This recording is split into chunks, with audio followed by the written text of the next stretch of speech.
Rancho Tío Chonito presenta El Calibre de un Ranchero. Hola amigos, ¿cómo están? ¿Cómo estamos? ¿Cómo andamos? Oye, hoy en un capítulo más de El Calibre de un Ranchero, Rancho Tío Chonito, 4x4 todoterreno. Estamos sumamente contentos, es hoy un día muy especial. ¿Por qué? Porque tenemos a nuestra primera dama, mujer, invitada al programa. Habíamos estado esperando esto por mucho tiempo y pues bueno, todo pasa por algo. El día de hoy, Estela Garza Brenner, esposa, madre de familia de 4, maestra, investigadora nacional nivel 1 y mujer Mugam. Así es que se nos llena el día de hoy la boca de orgullo de contar con una mujer Mugam. Y Estela, eres muy bienvenida el día de hoy a El Calibre de un Ranchero. Muchas gracias por la invitación. Estoy muy emocionada. Muy bien. Me gustaría presentarla. Para mí es un honor. Chica originaria de Reynosa, Tamaulipas. Ahorita que ella nos platique. Estudió la carrera de ingeniero agrónomo en la Universidad Autónoma de Nuevo León y tiene maestría, doctorado. Hay mucho que platicar al respecto, pero me encantaría que ella nos vaya platicando cómo se fueron dando esos pasos. Antes que nada, me gustaría primero que nos platiques un poco de tu historia, de cómo, por qué estudias agronomía, de cómo te haces, de cómo participas en la ganadería. Platícanos un poco de los orígenes de Estela Garza Brenner, por favor. Muy bien, pues desde chiquita prácticamente. Mis abuelos se dedicaron a la producción de bovinos lecheros, tenían un establo lechero ahí en la carretera Reynosa-Monterrey, kilómetro 176 en la Sierrita. Y pues el propietario era mi abuelo, Policarpo Garza. Los quesos se llamaban La Vaquita y duraron con la quesería unos 35 años. Mi abuelo decide heredar en vida a mis tíos y a mi papá y reparte por ahí los terrenos equitativamente. Y bueno, como mi papá era el más chiquito, con respecto a los mayores les llevaba casi 15 años, fue el que recibió prácticamente todo el apoyo para estudiar. Entonces mi abuelo estaba súper orgulloso de tener un abogado en casa. Mi papá ya cuando recibe su parte, estaba muy contento de haber recibido también el rancho y nos contaba, decía, no, pues a mí me tocó el monte, dijo, porque pues yo fui el que estudió y yo estaba muy emocionado, dice que papá hubiera confiado en mí con esa parte de terreno, porque a mi papá siempre le ha gustado la fauna silvestre, entonces decía que para él era el mejor terreno porque había muchos venados ahí. Mi papá deja de ejercer la abogacía antes de que yo naciera y se dedica totalmente al rancho. Entonces decía mi mamá, híjole, yo me casé con un abogado, no con un ranchero. Okay. Les cambió prácticamente la vida y deciden ambos irse a vivir al rancho. Ahí viví toda mi pequeña infancia hasta los 5 años que entré al kinder. Fue muy bonito. Yo digo que fui una niña muy afortunada de haber crecido con mi papá, porque yo veía a mis compañeritas, no es que mi papá trabaja todo el día, no es que mi papá no me puede ver. Yo creo que es una de las bendiciones que tiene esta área de la ganadería, de poder compartir siempre en familia y que sabes que ahí está papá y mamá contigo. Y en cualquier situación, ahí van a estar. Yo sé que hay otros papás que les gustaría, pero que tienen que trabajar y el tipo de trabajo los obliga a esa ausencia, pero yo siempre me sentí así, muy afortunada. Empiezo a estudiar y pues acostumbrada siempre desde chiquita en el rancho, nada más llegaba el viernes y vámonos. Y ahí mi mamá, agarrábamos un camión y mi papá nos recogía en la carretera. Mi papá vivió en el rancho hasta que yo tenía como 10, 12 años. Ya cuando salí de la primaria ya se decidió irse a vivir a Reynosa con nosotros.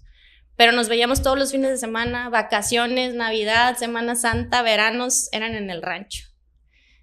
Aprendí muchas cosas, una porque mi papá es una persona muy perfeccionista, entonces a él le gustaba que todo estuviera perfecto, bien hecho y decía que la mejor manera de lograrlo era estar ahí. Entonces no tenía trabajadores, todo era trabajo familiar. Había que hacer faenas de ganado, vacunar, desparasitar, herrar, marcar, y todo lo hacíamos en familia. Entonces mi papá tenía ciertas consideraciones a veces conmigo por ser niña. Tengo un hermano mayor que yo, pero le digo que es mi hermanito. Mi hermano tiene autismo, entonces siempre ha sido como un niño chiquito en la familia. Es mi hermano pequeño a pesar de ser más grande en edad que yo. Okay. Entonces cuando mi hermano es diagnosticado de chiquito, pues mis papás ya no querían más hijos. Tenían miedo de que otro niño pudiera llegar a tener autismo. Y aparecí yo. Con el dispositivo en mano que tenía mi mamá salí. Y dice mi papá que fue como una bendición. Mi gusto y mi cariño por el rancho siempre ha existido. Es como una pasión. Entonces ya cuando llego a la preparatoria y me dice mi papá, ¿qué quieres estudiar? Y luego le digo, no, pues leyes. Le digo, quiero ser abogada como tú. Y luego se ríe. Y me dice, ¿estás segura? Mira dónde estoy. Y luego yo decía, bueno, pero pues tienes tu carrera, en cualquier momento se puede llegar a ocupar y ahí va a estar. Pero él me hizo reflexionar. A pesar de que tenía a veces ciertas ideas de que eran ámbitos de hombres, me dijo, ¿no te gustaría tomar un año sabático? Y estudias inglés y me acompañas al rancho. En ese tiempo mi papá era presidente del GABAT de aquí de Nuevo León. Y había mucha participación de varios estudiantes en el rancho y de muchos investigadores, precisamente de la Facultad de Agronomía. Entonces me animo a ese año a estar pegada con él y no, ahí fue, la sensación es indescriptible, estar ahí en el rancho, vivir de cerca todo ese proceso y conocer a ese hombre tan administrado donde no había otra entrada más que el rancho y que a pesar de que se viera una buena venta en una época del año había que retirarlo y administrarlo mes a mes. Entonces siempre he admirado esa capacidad de administración con la que él cuenta y termina ese año sabático y le digo, papá, quiero ser agrónoma. Se le llenó la cara de felicidad y me dice, pues va. Entonces, precisamente unos profesores que andaban por ahí en el rancho dando las asesorías en el manejo de pastizales y todo, me apoyan con los requisitos y todo para entrar acá a agronomía. Y siempre fui una estudiante dedicada y siempre me gustó estudiar. Lo veía como hobby, me gustaba mucho. Era muy distraída, estaba dibujando o estaba haciendo otra cosa, pero todo lo estaba escuchando. Entonces, en el momento en el que presentaba los exámenes, recordaba como el momento en el que el maestro me estaba hablando y siempre tuve esa facilidad para los estudios. Cuando presento el examen de admisión a la universidad, saco uno de los más altos puntajes y me dicen que, pues como era foránea y venía de la UAT, había ciertos pagos que hacer mucho más fuertes que los que están vinculados a la universidad. Pues resultó que me becaron. Entonces fue mi manera de decir, papá, no vas a pagar nada. Y así empecé. Semestre tras semestre era un disfrute con mis clases. Me tocó una ventaja con respecto a muchas de las clases que se ven ahorita porque mi carga fue siempre en Marín. Entonces estaba vinculada mucho también al campo dentro de las clases. Y me daba mucho gusto llegar en el semestre y me decía, ¿cuánto hay que pagar? Nada. Y venían mis boletas en ceros. Entonces era mi manera de retribuir también que él me tuviera bien acá. Claro. Y mi trabajo era estudiar. Entonces igual, llegaban los fines de semana y íbamos al rancho.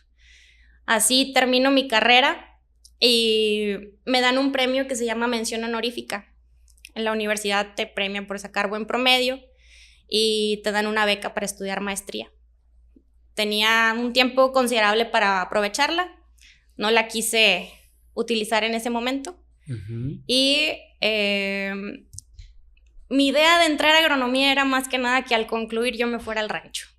Yo me gradúo en el 2010 y toca la situación que se empata con una época muy crítica de inseguridad, sobre todo ahí en la zona del rancho.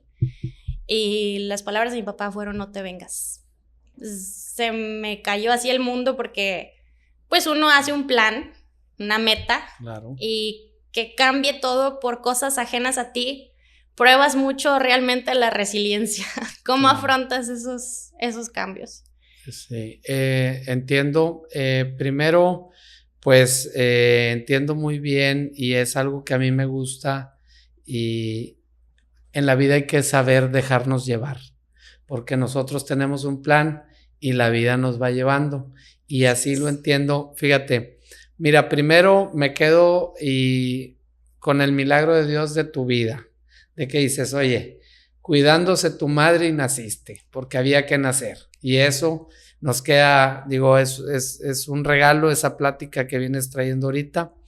Y quiero preguntarte, ¿estaban ustedes en Reynosa de lunes a viernes y luego viajaban los Viernes en la tarde. 40 kilómetros o cuántos? Son 32. 32 kilómetros, muy bien. Y entonces esa visita era semana tras semana. Todos los fines de semana. Bueno, y ahí en vacaciones se venían, se quedaban o También. era igual. Ir al rancho y estar ahí en el rancho con mi Estar papá. en el rancho las vacaciones. La otra es, cuando estabas en agronomía, ¿te ibas el viernes y te quedabas fin de semana allá? Y regresaba el domingo. Sí. Tomabas el camión, ¿cómo salías, Marín? ¿Cómo Mis era? papás me dieron vehículo para moverme. Venías en el vehículo, muy bien. Bueno, después de eso, platícame de lo dramático de que te ibas a ir y no te puedes ir, ¿a dónde te lleva la vida? Una de las oportunidades que tienes también al ser buen estudiante es que como quiera te relacionas. Hay un grupo que tiene la universidad que es el desarrollo de talentos y te vinculan con muchos eventos, asistes a congresos, conferencias. Y a mí me gustaba mucho asistir a pláticas que daba en ese entonces la Zagarpa. Y conocí a varios directivos de ahí del área y mandé mi currículum para solicitar empleo. Y me acomodé en el área de estadística pecuaria, en el CIAP. Entonces yo recababa la información de los CADERs y los distritos, lo manejaba en unas hojas de Excel y a fin de mes mandaba las estadísticas pecuarias de Nuevo León al CIAP en México. Así estuve un año. Así estuviste un año. Ahora, bueno, una cosa, jóvenes que nos ven, aquí hay un ejemplo de cómo a veces la gente puede escoger quejarse, decir que nos tocó esto, que batallar, que las finanzas están limitadas. Aprecio mucho que vengas a compartir la gran capacidad de administración de tu padre, de estirar el peso, y yo aprecio mucho la manera de ayudar, porque ya ves que dice un dicho que mucho ayuda el que no estorba, y dices tú, ¿cómo no hiciste gastos, eras magnífica estudiante y eso generaba un ahorro en la familia, aparte de que generas confianza, decir, tenemos una buena hija, ¿verdad? Eso también, luego después de ese año, ¿qué sigue para Estela? ¿Cómo te va llevando la vida? Me encuentro con unos profesores de la facultad, el doctor Hugo Bernal y Erasmo Gutiérrez, y me dicen que acaba de fusionarse la Facultad de Agronomía y de Veterinaria en un posgrado conjunto. Ambas tenían su posgrado de ciencia animal y como era muy afín, decidieron vincularlo. Entonces se volvió una maestría muy atractiva en ciencia animal porque las materias son compartidas, la mitad del semestre te las da un agrónomo y la otra mitad un veterinario. Entonces ves como la parte de producción, la parte clínica, tienes ambos enfoques en tus materias y aparte estás desarrollando una investigación en el área pecuaria. Entonces, tomas la maestría en, ¿cómo es el nombre específicamente? Maestría en ciencia animal. Yo decidí trabajar con bovinos de carne, eran mi pasión desde siempre y se dio la oportunidad de trabajar con los bovinos de la Facultad de Agronomía. ¿Un año, año y medio? 2 años dura la investigación. 2 años la investigación. ¿Estabas ya dando clases? ¿Seguías trabajando? ¿O cómo? No, eso es una parte muy, muy bonita que tiene también el posgrado conjunto. Te becan por estudiar. La beca de CONACYT con un posgrado de calidad. Me motivé mucho porque el sueldo que yo tenía en gobierno era el mismo que me aportaba la beca. Y me pareció muy bonito que te pagaran por estudiar y era algo que a mí me gustaba mucho. Entonces decido renunciar a gobierno y dedicarme de tiempo completo al posgrado. Al posgrado, te vas al posgrado y luego cuando el posgrado estabas aquí en Monterrey, aquí en la facultad. Lo tomas en la facultad, en lo que es Carretera Laredo. Bueno, y cuando acabas el posgrado, ¿qué sigue? Platícanos cómo te ligas al doctorado. Bueno, estando ya en la maestría, empiezan los profesores a pedirme apoyo para cubrir algunas clases cuando ellos no asistían o tenían algún congreso, entonces yo cubría algunos temas. Me gustó mucho vincularme a la docencia Lo vi algo muy bonito. Desde que era estudiante hacíamos nuestros grupos de trabajo y les explicaba a mis compañeros algunos temas. Entonces me gustó mucho. Me acerco a pedir informes sobre qué necesitaba para ser profesora. Y en ese momento estaba un programa que se llama Formación de Profesores. Y me inscribo a él. Parte de vincularte a él, pues es que te sigas preparando y que si ya cuentas con un posgrado puedas dar clases en licenciatura. Pero me dicen, estaría muy bien que siguieras estudiando, porque ese proyecto que se trabajó en la maestría fue probar residuos agroindustriales en la dieta de bovinos de carne para apoyar en el mantenimiento de la gestación y de la condición corporal. Tuvo muy, muy buenos resultados el proyecto, que se replicó en varios ranchos. Fuimos apoyados por Fundación Produce en este proyecto y utilicé los granos secos de destilería y la cáscara de naranja en periodos cortos como una especie de flushing para el protocolo de sincronización de estros y que los animales no tuvieran una baja en condición corporal. Entonces, sometemos a concurso esa investigación y gana un premio como una de las investigaciones mejor orientadas en el área de ciencias agropecuarias. Muy bien, muchas felicidades. Y cuando gana ese premio, ¿qué sigue? ¿Qué se viene? Bueno, me dicen mis asesores, estaría muy bien que ahora estudiaras el doctorado. Sale una oportunidad de irme a Estados Unidos. En ese entonces yo ya tenía un niño y me dio como pánico. Yo lo vi como que estaba relajada en una zona de confort y dije, ¿cómo me voy a ir a otro país con un niño? Ahora si me lo preguntan, claro que sí, hubiera dicho, no, sí me voy, pero en ese entonces tenía miedo de movilizarme y decidí no hacerlo. Busqué opciones aquí en México porque la sugerencia era hacerlo fuera de la Universidad Autónoma de Nuevo León. Uh-huh. Entonces, doy con el Centro de Biotecnología Genómica. Soy originaria de Reynosa y no sabía que ahí en Reynosa teníamos un centro de biotecnología. Claro. Conozco a la doctora Ana María Cifuentes. Ella es la titular del Laboratorio de Biotecnología Animal. Y en ese entonces ella estaba trabajando con ganado de lidia. Estaban evaluando genes asociados al comportamiento. Cuando empezamos a platicar sobre el posible proyecto, porque ahí el doctorado dura 4 años por el tipo de investigaciones que son, y también está apoyado por beca de CONACYT, me dijo que ella tenía la inquietud de evaluar esas condiciones del temperamento, pero en ganado comercial, pero que la dificultad era cómo relacionarse con los ganaderos. Ese era un punto clave, porque pues había que muestrear una cantidad sustancial de animales para poder tener un tamaño de muestra propicio para poder hacer las publicaciones. Ahí yo digo que las relaciones son importantes a las personas que vas conociendo durante tu formación. Tuve la fortuna por ahí de conocer en ese entonces al ingeniero Manuel García, que me apoyó con el proyecto de Fundación Produce. Y en ese entonces pues era el presidente de la Cimental. Me acerco y le digo, me gustaría que nos apoyara a hacer las investigaciones y vincularnos con algunos otros productores. Se motivó mucho, nos acercó con algunas de las asociaciones, se hicieron los convenios de colaboración entre el IPN y estas investigaciones, y arrancamos con la evaluación de temperamento en bovinos de carne. De ahí se viene... De ahí... O sea, de un poquito de trabajo se conecta sí, más trabajo. Así es. Nos vinculamos hasta llegar a Chihuahua. Conocí, pues las redes sociales son importantes. Y así como está el Facebook que te relaciona socialmente, hay una red social de investigadores, se llama ResearchGate. Cuando tú publicas un artículo, te relaciona con los autores del artículo y tú ves como sus áreas de investigación.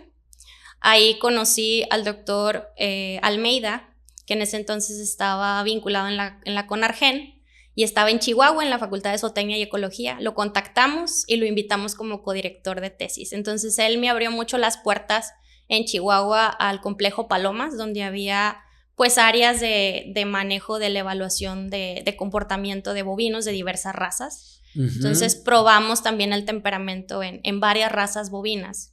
Y se publicó ese primer artículo de investigación como un trabajo original. Ahí me motivé mucho, después de que cuando uno hace ciencia, usualmente tomas de referencia a otros investigadores y tú replicas los trabajos bajo otros ambientes, entonces puedes llegar a tener otros resultados. Pero hacer una investigación de cero cuando no tienes otras referencias es muy difícil. Por ejemplo, no había ningún reporte de genes en bovinos de carne. Entonces, la parte bonita de la biología es que científicamente procedemos de un ancestro común. y diversos organismos comparten genes. Entonces, ese panel de genes lo saqué de perros, de caballos, de gatos y de ratones. Esas fueron mis búsquedas animales para poder indagar cuáles serían los genes que estuviesen influenciados en el temperamento de los bovinos. Entonces, 5 revistas nos rechazaron la publicación hasta que dimos en Polonia con una revista que se interesó mucho y se publicó como artículo original los genes relacionados al estrés bovino. Y de ahí despegamos. De ahí nace. Muy padre, muy interesante. Y luego que se acaba el estudio, ¿cómo termina? ¿Cómo es el doctorado? Usualmente pues es una tesis que vas trabajando con su introducción, su metodología, pero teníamos una red de investigación compleja para interrelacionar el comportamiento, porque aparte de evaluar el temperamento, lo probamos en carne, lo probamos en crecimiento, lo probamos en eficiencia alimenticia. Entonces surge la idea de separar la tesis por capítulos. Entonces salieron cuatro capítulos, 4 artículos para publicarse. Cuando termino me dice la doctora, pues ya tienes la productividad para someterte al sistema de investigadores. Entonces ella me empieza a platicar que hay un sistema que premia la investigación con un estímulo económico mensual y que por bloques de tiempo eres evaluado. Entonces, yo me gradúo en febrero. ¿En 2018? Del 2018. Ok. En ese mismo año, en marzo, se lanza la convocatoria del sistema. Pongo mi acta de grado, mis publicaciones y todo lo que estaba desarrollando y obtengo el nivel de candidato, un investigador en ascenso. Eso es 2018 y luego para cuando te llevas hasta el 2022 para ser nombrada ya investigador nacional nivel 1, ¿verdad? Así es. ¿Nos puedes contar un poquito de esos 4 años? ¿Cuál es el proceso? ¿Cuál es el caminar? Bueno, te tienes que vincular con una institución. Entonces debes de estar adscrito a una institución pública. En este caso, pues fue la Facultad de Agronomía la que me abraza cuando termino el doctorado y empiezo a participar en clases. Mis primeras clases fueron en agosto del 2018 con agrónomos. Estaba muy nerviosa, era un salón muy grande, eran 33 estudiantes. Y casualmente, ese primer grupo que tuve ese lunes es el que me asignan como mi primer grupo de tutorados. Tú como profesor tienes por ahí ciertas obligaciones y una de ellas es atender un grupo de estudiantes y acompañarlos durante todo su proceso educativo. Cualquier situación, pues tú los puedes apoyar. Claro. Entonces ahí conocí a varias estudiantes agrónomas, unas con rancho, otras sin rancho, pero me sentí así con la misión de decirles que podían pasar ciertas circunstancias y que no desistieran, que continuaran con sus estudios. Y ese tipo de situaciones marcan a muchas personas y ahorita platicamos de que así fue como llegué a Mugam. Muy bien, muy bien. Ahora, ya cuando te vas, entras en 2018, ya te asignan un grupo, te la tomas en serio y sigues los 4 años dando clases, empiezas a dar más clases, te asignan diferentes materias a lo que estabas. Platícanos un poquito de cómo se va ampliando ese horizonte. Así es, yo digo que me novatearon cuando llegué porque me dieron 40 horas clase. Eran necesarias porque no. Mira, primero veo, siempre hablas de que te has sentido motivada. Yo creo que así como hay individuos, y estudias tú de individuos, hay individuos que en las mismas circunstancias van a sentirse de manera diferente. Entonces creo, y créetela, que la motivación está dentro de ti. Y veo que nunca anda en crisis. Entonces, yo creo que hay mucha gente que tiene mucha energía, que su temperamento dice que hay que hacer, que para lo que para muchos es mucho, para algunos no es más que hacer las cosas con pasión, con alegría, con entusiasmo, y ni siquiera conoces la palabra fracaso, porque a veces Cada vez que algo nada más no sale bien, se corrige el rumbo, pero con entusiasmo se camina y se llega lejos. Te amplían las materias, ya robé mucho de tiempo pero háblame de qué materias, cómo empiezas dando esa clase y hoy cuántas materias das como maestra. Ok, en ese entonces me asignaron 40 horas clase y tenía todos los grupos de primero, me dieron química. Sí me gustaba mucho la química, pero no lo veía como mi fuerte y en ese entonces se había retirado un profesor de química, entonces me dijeron, vas a tener los 4 grupos de primero. Fue todo un reto porque era volver a repasar la química y cumplí al pie de la letra el programa analítico y me vinculé con esos grupos numerosos de primero y luego ya empecé yo a ver que uno podía llenar una hoja previa al semestre solicitando las materias y yo fui generando también esa vinculación con escolar de buscar mi perfil porque yo venía con la orientación a producción y mejoramiento animal. Uh-huh. Entonces, luego ya empiezo a migrar a esas otras materias como biología celular, genética, mejoramiento, genómica. ¿Son las que más te gustan a ti? Sí, me siento muy cómoda. ¿Te sientes más cómoda? Claro. Sí. Bueno, ahora... Texas A&M, ¿cómo nos dices? O sea, Overton, Texas, ¿cómo termina? El campo experimental, sí. Retomamos lo de las redes sociales. Ahí en ResearchGate me decía la doctora, hay que ver cómo se evalúa el temperamento. Y dice, no creo que sea igual que en el ganado de lidia porque pues hay otros aspectos a considerar, la tienta, el movimiento y cosas muy particulares de ese tipo de ganado. Me dice, pero en el ganado cárnico los reportes hablan de otros procesos de evaluación. Entonces ahí en ResearchGate puse temperamento y me salieron muchas publicaciones de un doctor que se llamaba Ronald Randall. En ese entonces le mando un mensaje y me contesta muy emocionado. Vente, dice, tengo varios estudiantes mexicanos. Me contestó en inglés, le mandé una carta ahí de solicitud, hicimos los trámites porque mientras tú eres estudiante... CONACYT te apoya con movilidad, entonces te pagan el viaje para que tú te puedas movilizar. Por lo menos debes estar 30 días en la estancia y hasta 6 meses. Y me fui a Overton. Bueno, nos fuimos. Mi papá me llevó. Fue un viaje padre e hija muy bonito, de 12 horas en carretera y lo disfruté muchísimo, nunca se me va a olvidar. Muy bien. ¿Cuánto tiempo te quedas allá? 30 días. ¿Y aquí la familia? Pues... Bien, gracias. Bien, gracias. No, en ese entonces nada más tenía al niño mayor, entonces se quedó con su abuelita. Mi mamá me hizo el favor de cuidármelo ese mes.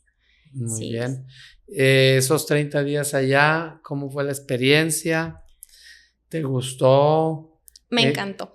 Uh-huh. Por ahí hemos oído la palabra de paradigmas y se me cayeron cuando esa idea de que el ganado Brahman es muy temperamental y muy bravo. Ahí tienen un hato Brahman que han manejado durante 40 años, en el que tú te puedes acercar y los acaricias. Eso fue algo maravilloso para mí. Es un trabajo que ha hecho el doctor Randall en selección animal. Y la verdad es que para todo genetista hay todo un reto. La integración de bases de datos para los productores. Poder evaluar la información hasta un nivel genómico implica que tengas datos y que esos datos sean confiables. Él tenía una base de datos genealógica de 40 años. Y luego me lleva a conocer su laboratorio y abre un refrigerador donde tenía desde los años 80 puras muescas o muestras de ADN de los primeros bovinos del hato. Eso fue un tesoro ahí que me compartió. Le hablo a la doctora Ana María acá al Centro de Biotecnología y le digo, este hombre tiene un tesoro genómico aquí. Guardado. No, pues es guardado, pero... que se lo comparte a todas las personas que están tan interesadas y tan apasionadas como él, ¿verdad? Y pues sí. Veo que tú eres una de ellas. Después, una vez que ya sale el doctorado, ¿tú qué decides? Quisiera y hago mucho énfasis en la vida de la preparación, sale el doctorado, estás en investigador nivel 1 y ¿qué sigue? O sea, ¿regresas de eso y tienes alguna visión o cómo? Bueno, cuando me reincorporo a la planta docente me doy cuenta que me salí del área de la que más había investigadores, porque como mi formación fue producción y luego cambié a mejoramiento, estaba muy débil la parte de mejoramiento, solamente quedaba ya solo un investigador y lo vi como una oportunidad también. Dije, por algo pasan las cosas, por algo se me orientó a esta línea de investigación y ahorita soy la maestra que da mejoramiento animal y la única en la Facultad de Agronomía. Muy bien. Ahora, platícame, me voy a salir un poquito de ese lado. El apellido Brenner. Ah, sí. Nosotros, pues el Garza, aquí hay muchos Garza y sabemos que son muy buenos, pero el Brenner, platícanos un poquito de la historia. ¿Qué es? ¿Cómo llega? ¿De dónde viene? Bueno, según como Origen. cuenta la historia, mi abuela y mi mamá es suizo-alemán. Mi abuelo se viene de chiquito antes de que pasara la guerra. Vivieron una situación ahí complicada mis bisabuelos y toman a consideración migrar a México. Se vienen ellos con todos sus niños, eran como 8, y pues mi abuelo se empieza a desarrollar aquí, estudia la carrera de químico petrolero en ese entonces. ¿Llegan a dónde? A Chihuahua. Ellos llegan a Chihuahua. Llegan a Chihuahua. Estudia químico petrolero y de ahí. Y luego empezó a trabajar en Petróleos Mexicanos. Uh-huh. Y estuvo siempre en las brigadas de perforación. Uh-huh. Ahí en Chihuahua, en un baile, se enamora de una tarahumara y se la roba. Se la robó a mi abuela. Y se la lleva y se la lleva a la Ciudad de México, de 17 años. Muy bien. Entonces decía mi abuela, yo tenía mi vida, dice, yo no quería hablar con él, estaba muy molesta. Y yo ya no podía regresar a mi comunidad porque ya no iba a ser bien recibida. Uh-huh. Entonces ella lo cuenta muy chusco, ya falleció, en paz descanse, pero lo contaba muy gracioso, con mucho ánimo. O sea, como que la robaron, pero se dejó robar. Sí, es que era un güerote de ojos azules, decía. Y se casan en cuanto ella cumple la mayoría de edad y siempre acompañó a mi abuelo en todos los pozos de perforación. Mi mamá y todas mis tías nacieron en diferentes partes de la República. Mi mamá se llama Magna, como la gasolina. Uh-huh. Mi mamá fue un milagro de vida también. Uh-huh. En un pozo petrolero en La Paz, Baja California, mi abuela se le hizo fácil subir a unas gradas y avisarles que ya estaba la comida. Tenía 7 meses de embarazo, se resbaló y se cayó. Entonces nace mi mamá de 7 meses en la sierra y improvisaron todos los ingenieros una incubadora. Llegó un helicóptero por ella y se la lleva y vive mi mamá de 7 meses. En ese entonces ese nombre de Magna estaba sonando por el combustible y Magna es algo muy grande. Entonces para ellos fue todo un milagro que esa bebé hubiera vivido.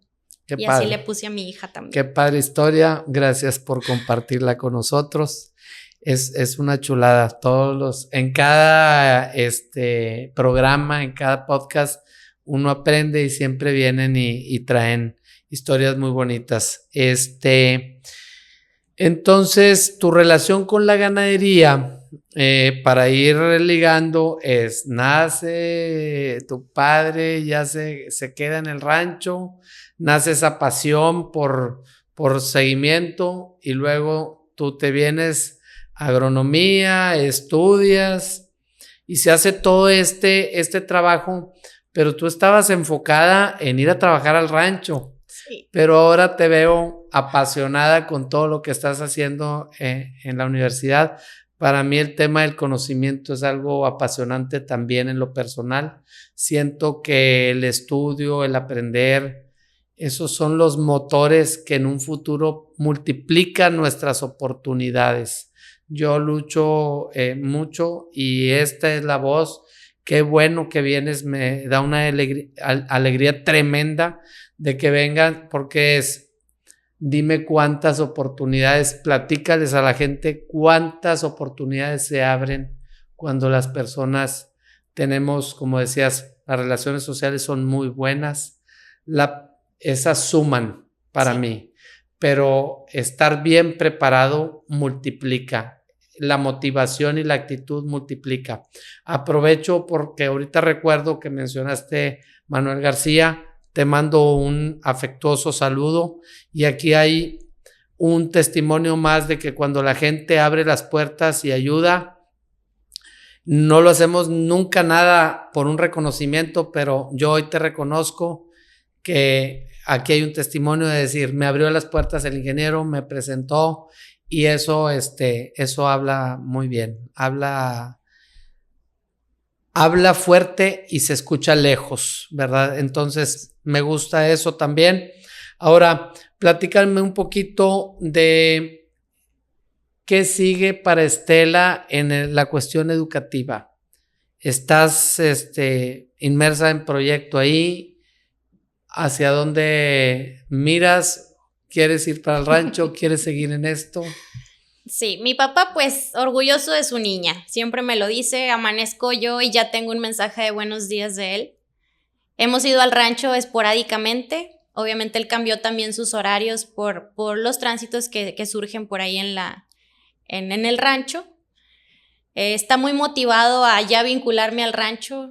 En el momento en el que le hablo de mis investigaciones, se emociona mucho, aplica algunos de los conceptos que le enseño también en la selección de algunos sementales y me dice que sí le gustaría mucho ya vincularme, pero que tiene miedo de la inseguridad. Ese es su mayor temor. Ok, y ahorita estás dando clases. ¿Qué sigue después de investigador 1?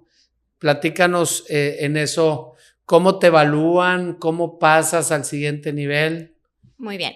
Ahorita estoy aplicando para la participación de congresos, para que mis estudiantes participen en presentar pósters, conferencias, vincularme con redes sociales de cierta manera, porque pues las cosas han cambiado mucho y una de las nuevas áreas que se ha incorporado a la evaluación es divulgación de la información. Entonces, antes pues se publicaba un artículo y era para cierto nicho, para los que estaban vinculados directamente a la ciencia, pero en palabras coloquiales, ¿le sirve tu investigación a la comunidad, a la sociedad? Entonces, el SNI o el Sistema Nacional de Investigadores modificó el tipo de evaluaciones y tiene mucho peso ahorita que tú puedas bajar la información al nivel más básico posible. Entonces, las redes sociales han funcionado mucho desde la pandemia de esa manera.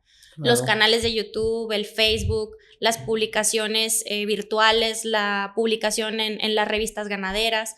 Aterrizar realmente la información no con términos científicos, sino aplicados ya para el productor en el área primaria en la que nosotros nos encontramos es algo muy bueno y tiene mucho peso también para los evaluadores en la investigación. Cuenta con este programa cuando se les llegue a ofrecer.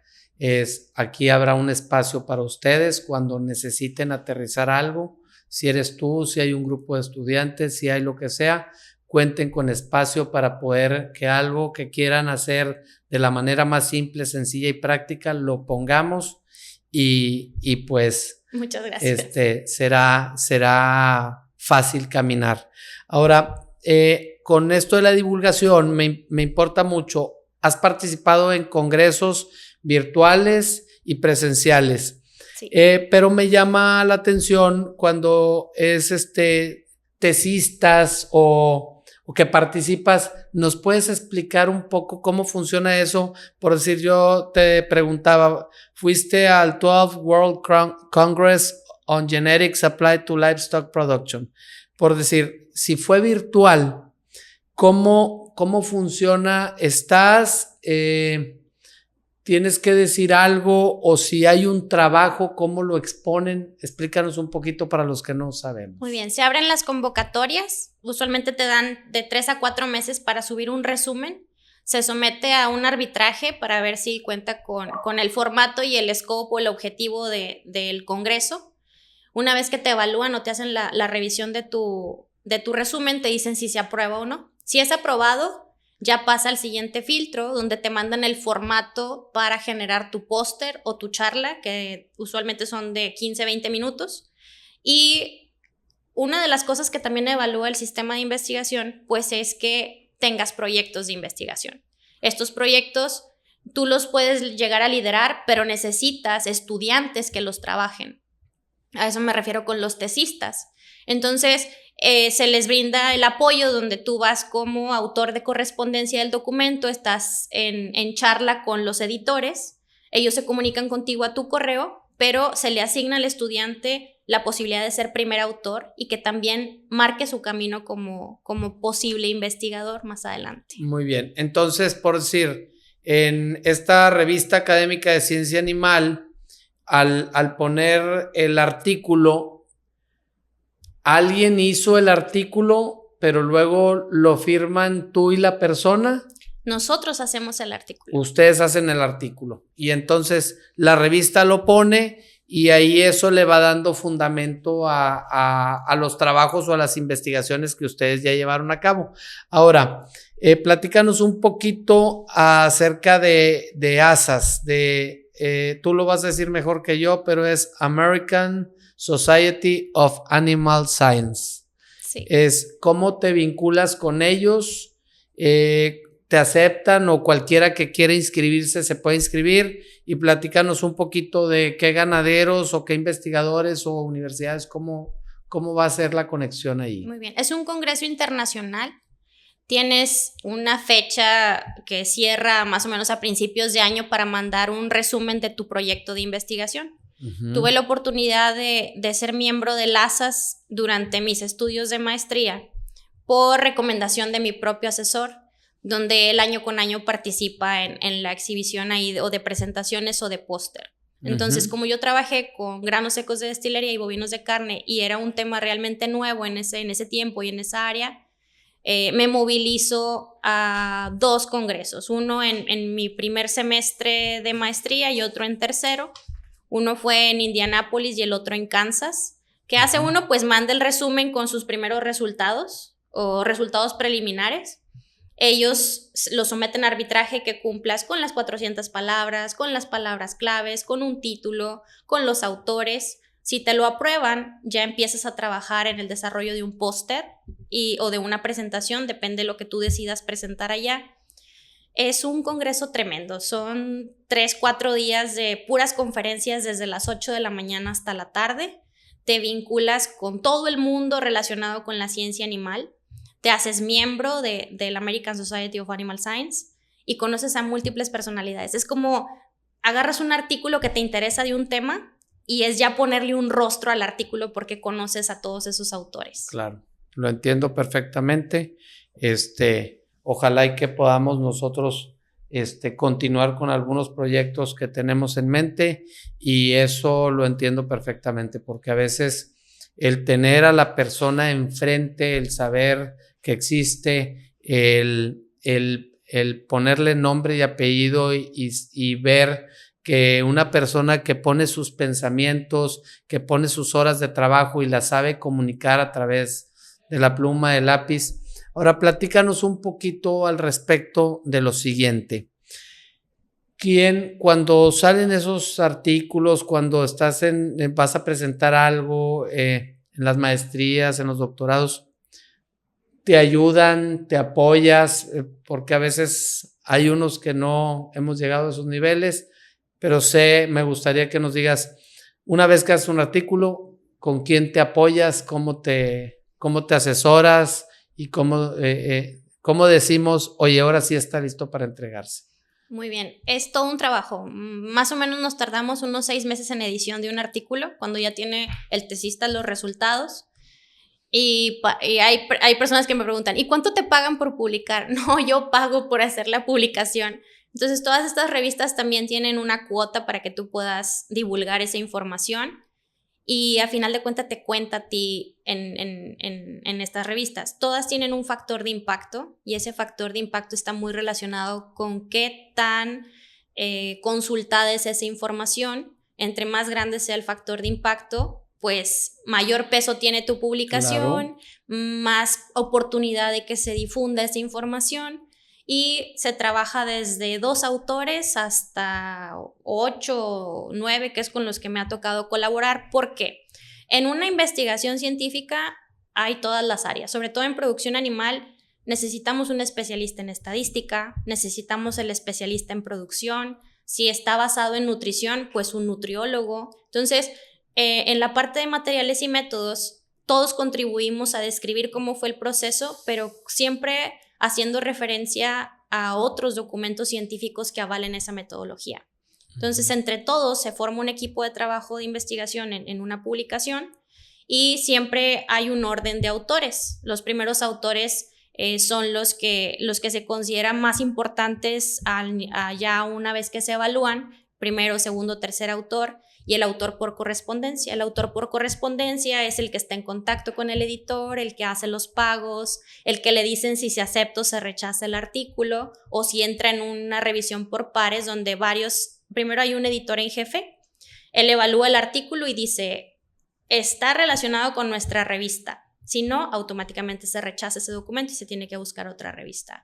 Pero para llegar a eso hay que dominar el idioma inglés, y a veces esa es una parte complicada porque depende a qué revista lo mandes. Te piden inglés británico, te piden un nivel científico de redacción, y hay varias empresas que se dedican a la traducción de tu documento en español, o tú lo puedes trabajar en español y luego haces el pago de la traducción, hacen el servicio, y luego ya revisas nuevamente que esté realmente la traducción acoplada a los términos agropecuarios o ganaderos, y luego ya te aventuras a mandarlo a la revista. Ahorita, por ejemplo, publicamos un artículo y se hace la división entre todos los autores. No, pues a cada quien le tocan 2,000 pesos y ahí va la publicación.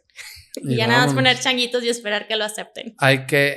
Oye, y me parece muy interesante es el nivel de impacto cuando tú mandas realmente un artículo valioso y que las personas lo empiezan a leer y dicen, caray, me estremeció mis dentros, está haciendo que algo cambie en mí, mi manera de pensar o de ver las cosas, y luego inmediatamente lo comentan, mandan una foto, un screenshot o lo comparten, y eso empieza a amplificar, y eso quiere decir que el trabajo lo están tomando en cuenta, y podríamos pensar que es como se hace un camino al andar. A la medida que se va compartiendo, empieza a ser tomado como una aportación valiosa, ¿verdad? Así es, sobre todo si es citado por otros investigadores. Eso, muy bien. Cuéntanos ahora sí un poquito, Mujer Mugam, ¿cómo llegas? ¿Cómo llega la invitación? Platícanos un poco la historia. Yo había oído de Mugam en redes sociales. Me emocionó mucho ver que era algo destinado a la mujer ganadera. Uh-huh. Pero lo veía solamente en redes. Me salía en el inicio o alguien comentaba algo y me salía siempre en la página de inicio. Y me daba mucho gusto ver que muchas de mis estudiantes estaban por ahí colaborando, mis primeras estudiantes. Entonces, como que esos granitos que uno va sembrando llegan a cosechar frutos. Y yo lo vi de esa manera porque pues ahorita están todas las asociaciones juveniles de Brangus, de Charolais, de Beefmaster, y ahí andan activas mis estudiantes varones también. Los ves que se vinculan con los ranchos, que hacen sus prácticas, su servicio profesional, y te da mucho gusto verlos ya realizados, ya todos unos ingenieros o unos veterinarios. Y me manda un mensaje una de mis estudiantes y me dice, doctora, ¿cómo está? Me da mucho gusto saber que está bien. Fíjese que la andamos buscando, le hablamos a Esmeralda Sáenz de usted, le dijimos que usted nos motivó mucho para terminar la carrera, y pues yo no sabía quién era Esmeralda Sáenz. Me dice, le vamos a pasar su contacto y ella se va a poner en contacto con usted de vuelta. Muy bien, entonces ya le digo que sí, que le paso mi teléfono.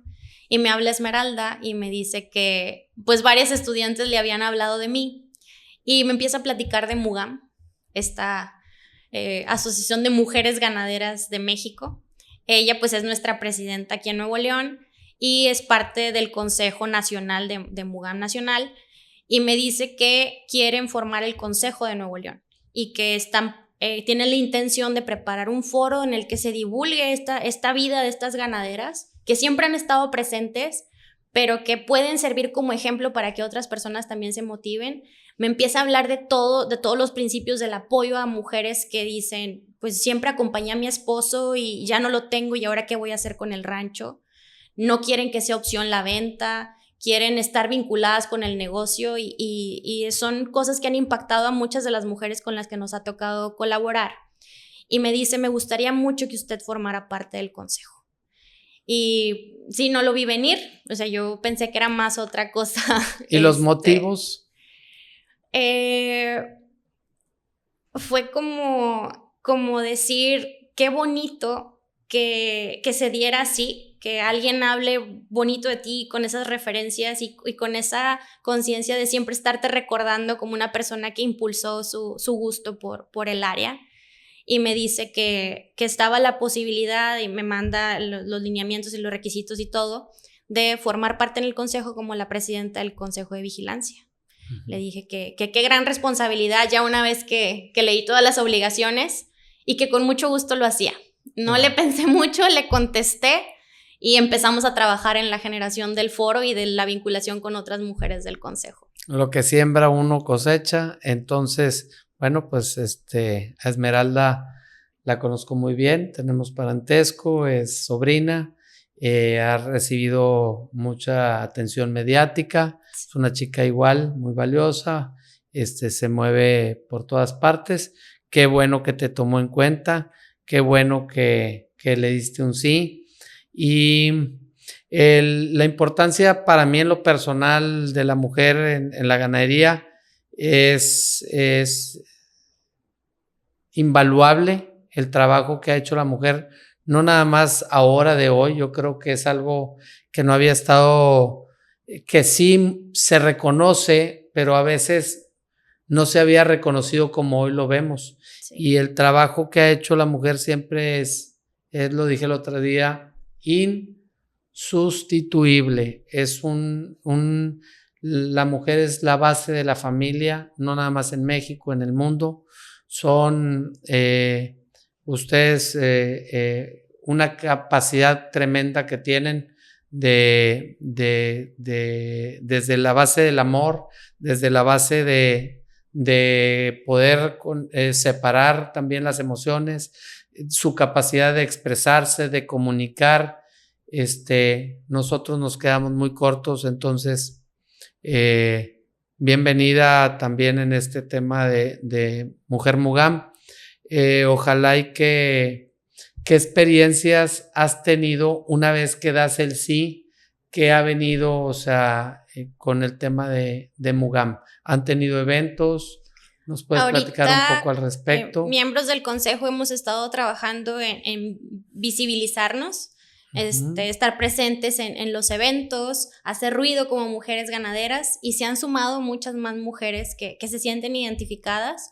Y hemos, de cierta manera, abrazado a todas esas mujeres que quieren una orientación pues falleció mi esposo, me gustaría hacer una actualización de la UPP, me gustaría registrar mi fierro, me gustaría estar activa, y se sienten muy motivadas porque dicen, pertenezco ya a un grupo de mujeres que me apoya en esta parte de dónde está el caminito.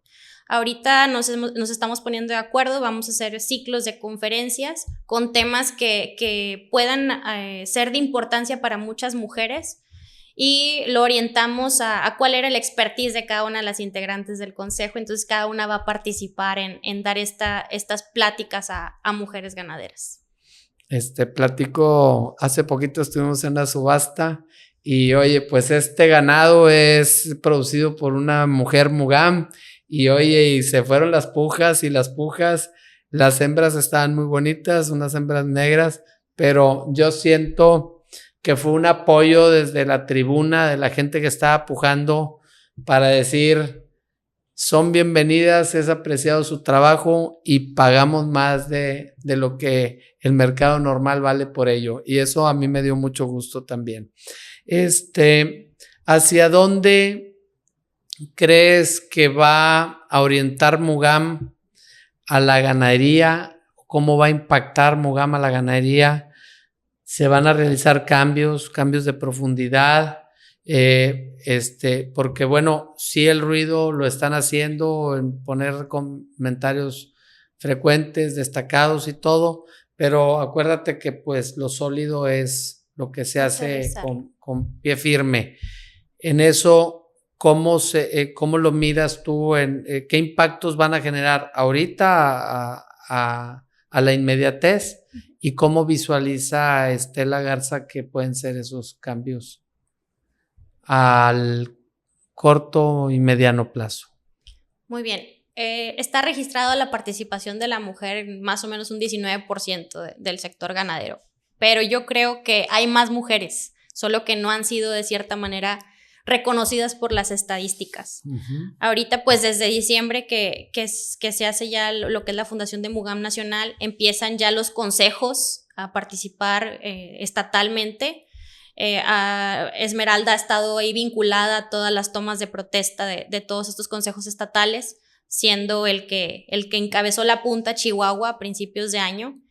Y ya son un buen conjunto de estados que se están organizando para fomentar esta participación de la mujer. Yo creo que una de esas va a ser incrementar esas cifras, porque a lo mejor todavía no están consideradas dentro de esas estadísticas. Ver que viene un proceso generacional joven, con mucho movimiento. Hay mujeres que a lo mejor todavía no tienen su rancho, pero están muy decididas a ser la primera generación de mujeres ganaderas, y esto las impulsa y las motiva. Son redes de apoyo de cierta manera, claro, para que sienten las bases de esa fortaleza y ese refuerzo. Y qué mejor que también muchas asociaciones o uniones ganaderas están siendo ya hábiles o muy, muy, muy centradas en la participación de las mujeres dentro de los consejos. Entonces, la mujer siempre se ha caracterizado por ser un poquito más organizada, un poquito más en el sentido de órdenes jerárquicos, de los manuales de operación, más minuciosa y metódica para ciertos procesos. Y creo que todos nos vamos a ir dando cuenta. Muchas personas van a cambiar de mentalidad y van a empezar a ver que trabajar siempre en conjunto y en equipo es mucho mejor que aislarse y trabajarlo de manera diferente, sobre todo en cuestiones de género. Claro, yo también pienso lo mismo. Ahora otra cosa, la idea romántica de que sí vamos a estar, esa en todos los ámbitos existe, pero significativamente cómo van a acomodarse, cómo están pensando, porque sí sería muy padre que platiquen de decir, oye, a ver, ¿cuál es tu especialidad? ¿Cuál es tu punto fuerte? ¿Qué proyecto tienes? ¿Con quién te estás asesorando? O sea, yo soy doctora, por decir, alguien que es médico veterinario zootecnista y que quiere ser mujer ganadera y que ahorita nada más da servicios a ganaderos, eso no la excluye de ser una mujer ganadera. Estamos en una función alternativa o colaborativa, pero estás haciendo trabajo de ganadería. Entonces, yo quiero decir que no porque no tienes una cabra, una borrega, una vaca o algo a lo que le podamos decir que tengo un par y que soy ganadero, si estás haciendo un servicio, tienes una preparación profesional para tal, eres mujer ganadera. Inclusive, mucha gente decía el otro día, oye, en este rancho hay una administradora, es contadora y puede ser mujer Mugam, porque si ella lleva la administración del rancho y sabe cuántas vacas hay y cuáles están preñando y cuáles no, y a quiénes se les pagan y a qué casa de nutrición se le pagan, yo la consideraría una mujer ganadera. Habrá otras opiniones. Y Mugam la considera mujer ganadera. Muy bien, estamos en el mismo canal.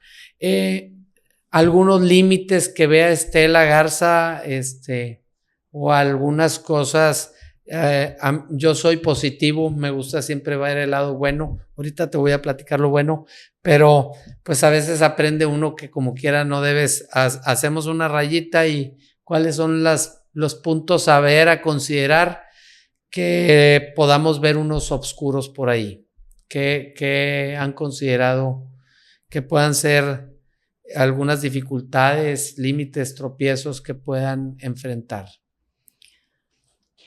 Bueno, apenas vamos despegando, ¿no? La idea es vincular a todas aquellas mujeres que estén relacionadas. Definitivamente están desde estudiantes de médico veterinario, están estudiantes de agronomía y son parte de Mugam. Pero aquí una parte importante va a ser la persistencia. De este grupo, el mantenerse unidas va a ser a lo mejor una parte complicada, porque ahorita estamos muy motivadas Y la idea es que esa motivación no acabe y las que iniciamos continuar. Eso es lo que estamos esperando. Entonces, de aquí a que se conformen todos los consejos estatales, lo que queremos es mantenernos unidas, mantenernos activas y que las que iniciamos continuemos y perpetuemos. Bueno, yo les diría que también cuando se sienten, vean posibilidades donde puedan batallar, Sí. donde se puedan presentar problemas, dificultades y que siempre se puedan prever y buscar soluciones para poder que se haga siempre un plan concreto, que no haya problemas, que no haya cuestiones inclusive hacia el interior. En las organizaciones personales luego empiezan los problemas interpersonales, las cuestiones de poder. Sí. Entonces, todo ese tipo de cosas que los prevean y que los manejen de una manera en la que vayan pudiendo consolidar. Hacia dónde, una vez que se consoliden a nivel nacional, no sé si ya hayan platicado, van a estarse viendo, no sé, alguna asamblea anual, hay alguna sede, las van a ir rotando, no sé si ellos se haya platicado algo al respecto. Todavía no está del todo concreto, se sigue trabajando en la conformación de los consejos estatales, pero la que está muy en contacto con el Consejo Nacional, porque es parte de la vocalía del Consejo, pues es Esmeralda, es la que nos mantiene informadas, pero ellas están siempre en constante comunicación. Ella nos aterriza la información que se vincula, y por lo pronto se le da su reconocimiento total a que somos mujeres ganaderas de México, y ya posteriormente se va a tomar la decisión de partidar por estados, redes sociales y ya particularidades propias de necesidades estatales. Que tengan un listado de socias, de quiénes son, qué servicios proveen, para poder también nosotros todos tenerlas en cuenta y poder que se vayan abriendo esas posibilidades que se haga una difusión correcta, una buena comunicación y que podamos, todos los ranchos y todas las empresas que estamos en el ramo se pueda abrir también. Sí. En cuanto al tema de la ganadería de Nuevo León, ¿cómo podemos contribuir cada uno de nosotros a la industria ganadera del estado de Nuevo León? Cada uno de nosotros. Pues desde la trinchera de cada quien, el ganadero, seguir con su sistema. Ahorita pues hay una situación crítica con el factor sanitario, pero no desistir.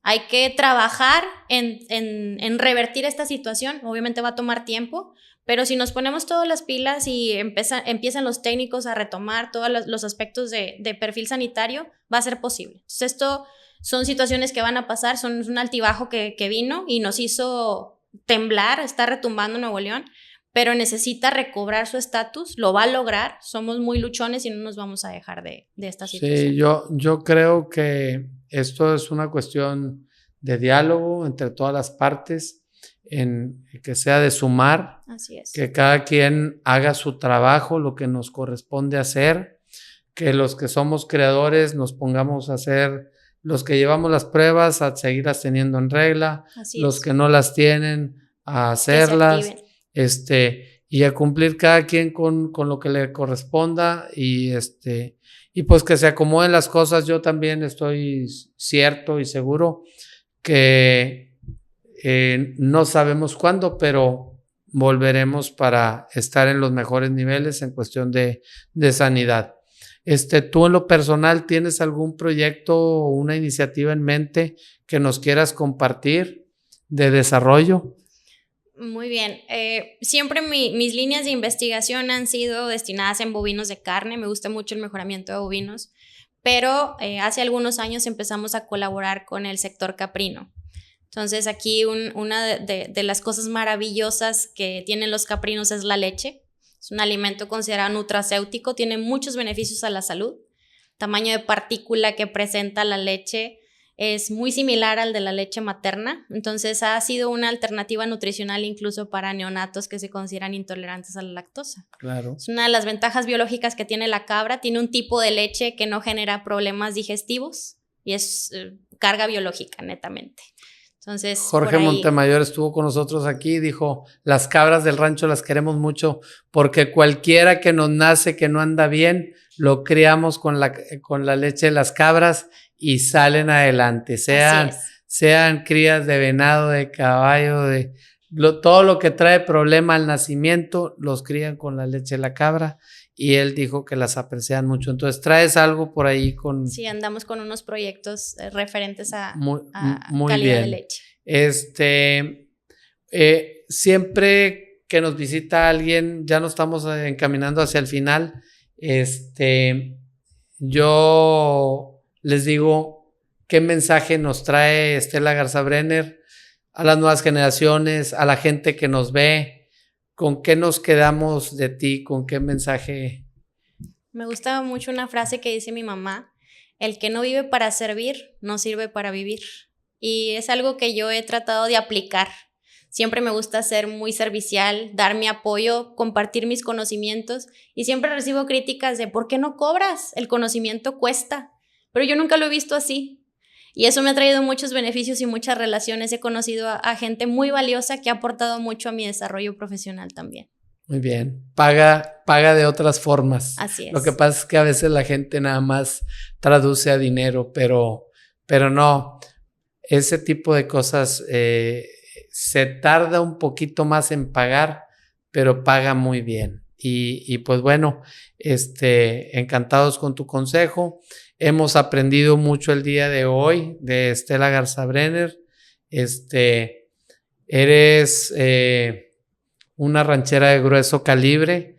Sé que eres una persona de influencia en la ganadería con todas estas jóvenes que hoy están llegando a servir, a hacer su servicio en los ranchos de México o del mundo, porque yo no quiero poner límites. Sé que veo muchachas jóvenes que se están preparando, cada vez mujeres muy seguras, que sé que van a ir a hacer grandes cosas, no nada más aquí. Mi agradecimiento muy especial, gracias por compartirnos tu experiencia, tu sabiduría.